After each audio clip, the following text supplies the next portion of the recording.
नेपाल की सिचुएशन पूरी दुनिया में हाईलाइट हुई। नेपाल की जेनजी ने पूरे नेपाल में प्रोटेस्ट किया। पार्लियामेंट तक जला दिए। नेपाल के नौजवानों ने नेपाल की कैपिटल शहर काठमांडू को पूरी तरह से तबाह कर दिया।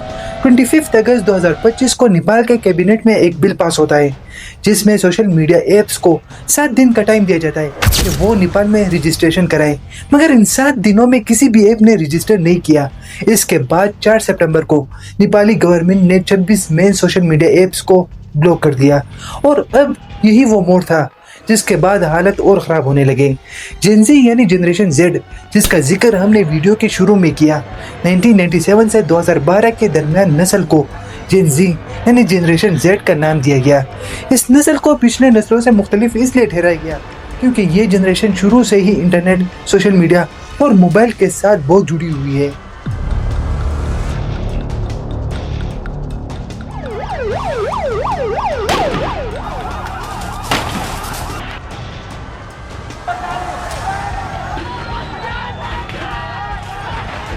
ये क्लिप्स न तो बांग्लादेश की थी, न श्रीलंका की और न ही पाकिस्तान या इंडिया की थी। ये क्लिप्स थी नेपाल की। इन सब की शुरुआत आखिर हुई कैसे?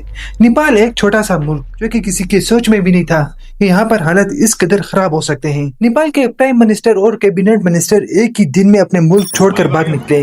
हुआ कुछ यूँ कि 4 सितंबर को जब फेसबुक, टिकटॉक और व्हाट्सएप जैसे एप्स को बंद कर दिया गया तो नेपाल की सरकार के पास कोई ठोस वजह नहीं थी कि क्यों इन एप्स को बंद किया गया है। कैबिनेट में पास किए गए बिल में यह बताया गया कि ये ऐप फेक न्यूज और नफरत अंगेज मुहिम यानी हेट कैंपेन चला रही है, इसलिए इन एप्स को बंद करना जरूरी है। ये सारी सिचुएशन पाकिस्तान की हालत से मिलती जुलती है। कुछ दिन पाकिस्तान भी इन सब चीजों से गुजर चुका है।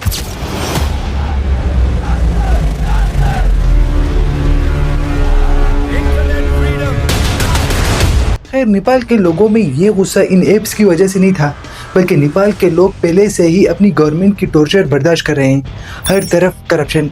सिर्फ मिनिस्टर ही थे जो कि अपनी ज़िंदगी अच्छी तरह से गुजार रहे थे और निपोकिड यानी सियासतदानों के बच्चे भी थे जो कि अपनी ज़िंदगी ठीक से गुजार रहे थे और आम लोगों की ज़िंदगी रोज़ बदतर से बदतर होती जा रही थी। न नेपाल में एजुकेशन सिस्टम था और न ही जॉब्स थी, और यही वो वजह थी जिसकी वजह से 4 सितंबर के बाद नेपाल की सड़कें गूंज उठी।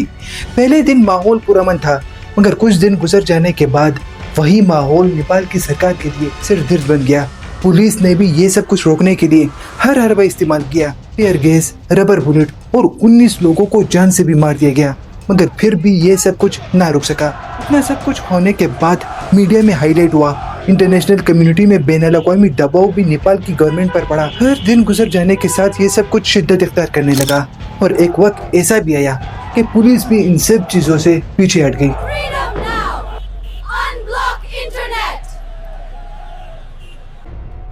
तुम सब लोग मेरे नुकर हो, जैसा मैं कहता हूँ वैसा है।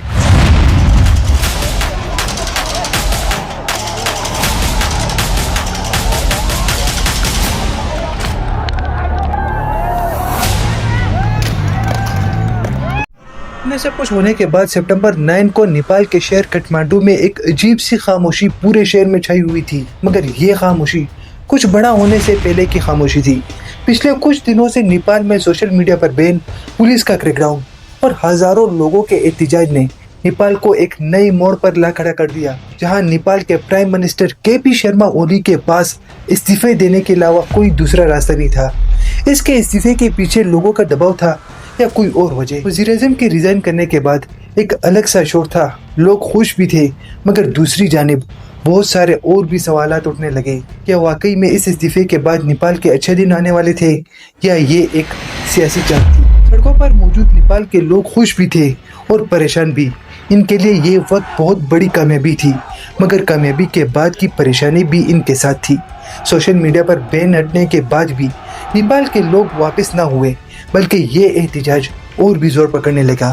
नेपाल के लोग को एक बात समझ में आ गई थी कि हुकूमत खात्मा इन सब चीज़ों का हल नहीं, बल्कि पूरे सिस्टम से करप्शन निकालना ही हल है। और अब नेपाल के लोगों की एक ही आवाज़ थी, नया नेपाल, नई सिस्टम। नेपाल में अब कोई भी पॉलिटिकल पार्टी या कोई भी ऐसा नहीं था जो कि ये सब कुछ कंट्रोल कर सके, सिवाय फौज के।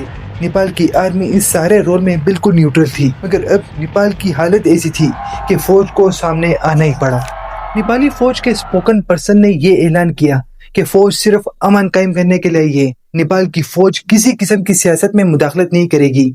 इन सब के बाद नेपाल की हालत थोड़ी बहुत बेहतर होने लगी, मगर अब भी एक सवाल नेपाल के लोगों के दिमाग में चल रहा था कि अगर सियासत नाकाम हुई तो फौज का किरदार बढ़ सकता है, यानी मिलिट्री रूल मार्शल लॉ भी लग सकती है। The army is only here to restore order, not to impose rules.